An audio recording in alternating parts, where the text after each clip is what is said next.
मराठीच्या प्रश्नपत्रिकेत एक प्रश्न असतो, काळ बदला। वर्तमान काळातलं एखादं वाक्य दिलेलं असतं, कंसात लिहिलेलं असतं, याचा भूतकाळ करा।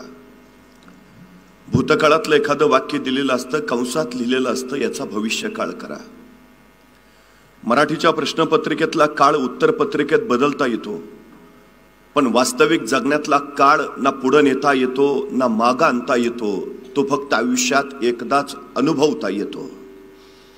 गेलेली वेळ परत आणता येत नाही, वेळ थांबवता येत नाही, वेळ साठवता येत नाही, घड्याळ बंद करून वेळ गोठवता येत नाही, वेळ कुणाला उधार देता येत नाही, वेळ कुणाची उसनी घेता येत नाही, वेळ ज्याला एकदाच हाताशी आलेली वापरता येते, क्षणाची ज्याला संधी करता येतं, संधीचं ज्याला सोनं बनवता येतं, त्याला यश जिंकता येतं, ही सगळ्यात मोठी वस्तुस्थिती आहे।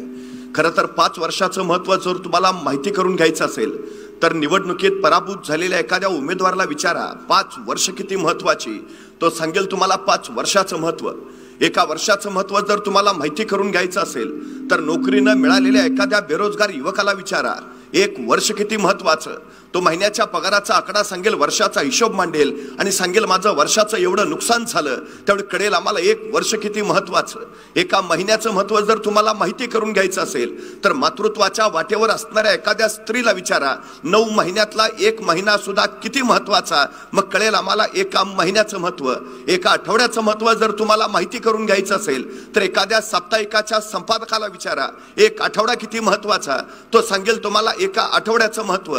एका दिवसाचं महत्त्व जर तुम्हाला माहिती करून घ्यायचं असेल तर मजुरीनं मिळालेल्या एखाद्या मजुराला विचारा, मजुरी अभावी खोपट्यातली चूल ज्यावेळी पेटत नाही आणि चुलीतली आग ज्यावेळी पोटात पेटते त्यावेळी तो सांगेल तुम्हाला एका दिवसाचं महत्त्व।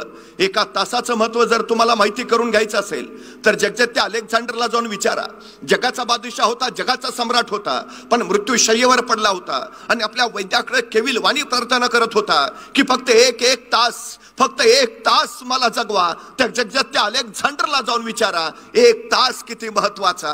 एका मिनिटाचं महत्त्व जर तुम्हाला माहिती करून घ्यायचं असेल तर अमेरिकेच्या वर्ल्ड ट्रेड सेंटरवर ज्यावेळी विमान हल्ला झाला, तो विमान हल्ला होण्यापूर्वी त्या इमारतीतनं फक्त 1 मिनिट आधी सुरक्षित बाहेर पडलेल्या एखाद्या इस्माला विचारा 1 मिनिट किती महत्त्वाचा। आणि एका सेकंदाचं महत्त्व जर तुम्हाला माहिती करून घ्यायचं असेल तर ऑलिम्पिक मध्ये फक्त एका सेकंदासाठी सुवर्ण पदक हुकलेल्या एखाद्या धावपटूला विचारा 1 सेकंद किती महत्त्वाचा।